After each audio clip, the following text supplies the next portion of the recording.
Tim crushes this ball. He throws the bat. The ball goes flying. It is gone. 2-0 Sox. The ball was majestic.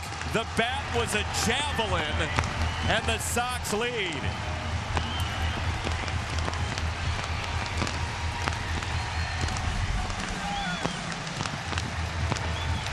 That's home run number 4. He's driven in 12. The Sox have a 2-run lead, and Tim Anderson with a 4th home run replay, and this is a bomb.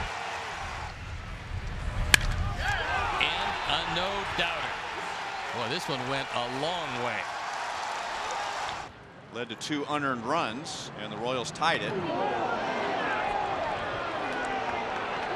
And Maldonado gets right in Anderson's face after Keller drills him with the first pitch. And here we go. Well, it's not the first time, and let me give you a disclaimer. I'm not blaming either side, but this is not the first time Tim Anderson has done that on a home run with the Royals. And the Royals have not appreciated it either time.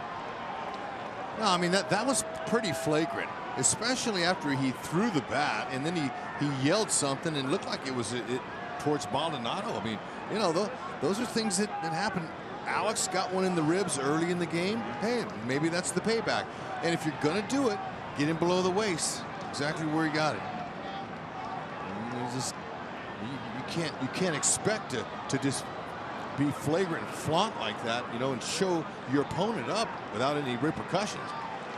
And he also rubbed elbows with Maldonado after he touched home plate. I mean, he crossed the line. There's no doubt. Guys get caught up in the emotion and they hit a big home run. And I think most players, when they react like Anderson did, will say afterwards, I didn't mean anything toward Keller. Some guys are competing with the pitcher. Some guys are competing with the baseball. Some guys are competing with who knows what. But it's an emotional game. There's a lot of pressure.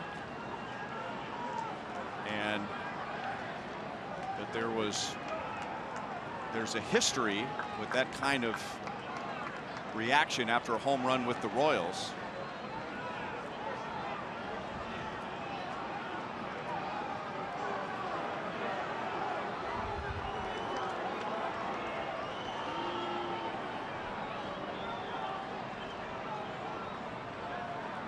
We saw this the other day when Derek Dietrich homered against Chris Archer and stood at home plate forever. Get him, Ned. Hey, why not? Yeah, well, Renteria is telling the Royals to get back in the dugout. I mean, you know, you can't do that. Well, and all his guys are still on the field. Exactly. What the heck? You know, you yell at guys like that, and when they're all heated, you can't expect Ned to back down on that.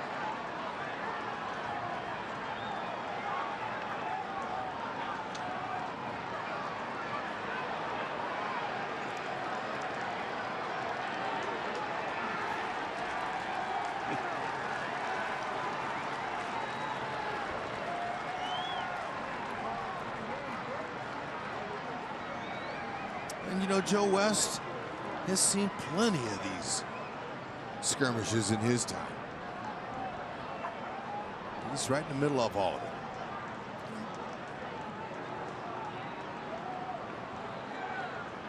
it. Used to be, you know, you couldn't show the opponent up at all, or you knew it was coming the next time up. And you know, the game's changed and it's evolved over the years. But you know, Anderson's got to be accountable for some of his actions at some time. And I'm not sure that Keller did it on purpose, but you know, especially with Alex getting drilled in the ribs, your best player earlier in the game. And well, the question just comes up: is this good for me and my team? Well, you know, it's important that I hit a home run, but how important is it for me to do the other things? Yeah, and that goes not just for Tim Anderson, but anybody. Yeah, and same thing for Keller. Yeah, it's tie game here, nobody out. He's a speedy runner. I want to put him on, but you know what? Sometimes in baseball, You know, you take care of it. Sometimes you wait till later, but baseball players have a memory like an elephant. They don't forget everything. Now they're talking about it. I don't think there's any ejections they're talking about here, because I don't think. Well, they might be. I mean, that's why they're getting together right now. There was not an immediate warning by the home plate umpire Jansen Visconti. There certainly was not an immediate ejection, but the question comes up, and I get back to what happened with the Reds and the Pirates the other day. That was between Chris Archer and Derek Dietrich, but then you had another instigator, Yasiel Puig, who wasn't even involved in the play at all, but he ends up getting thrown out because if the umpires feel like someone is making the situation worse, and they need to be penalized for that. Well, where Keller hit him was perfect.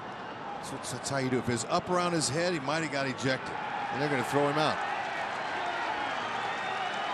Wow. Yeah, and it's exactly. All right, well, that's. Send him out too. Kick them both out.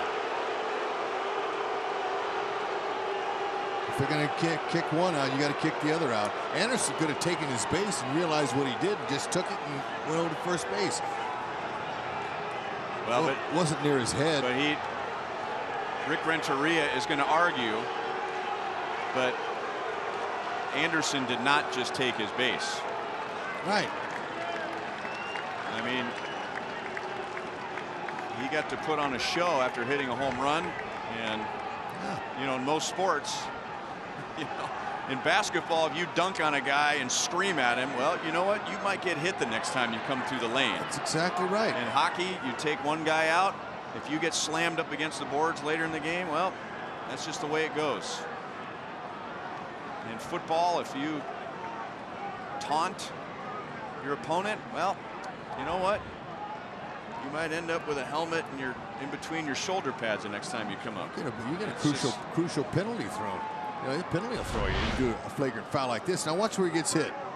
Okay, that's a homer first. Okay, and then he looked at the catcher and said something. I mean, who knows what he said? And now watch this. This is a perfect retaliation. That's exactly where you hit a guy. So you take your base. He had to realize something might be coming. You just can't. You can't get away with something like that. Keller took care of business. Take your base. Didn't hurt. And then Rick Renteria was. Yeah, well, watch this now. Watch Ned. I thought Ned was going after him. There was something said there. Well, Rick Renteria is a very respected, nice man in this game, but it was over until he started pointing and do whatever he was doing, and that took this to another level. Exactly. Let the umpires restore order. You take care of your team.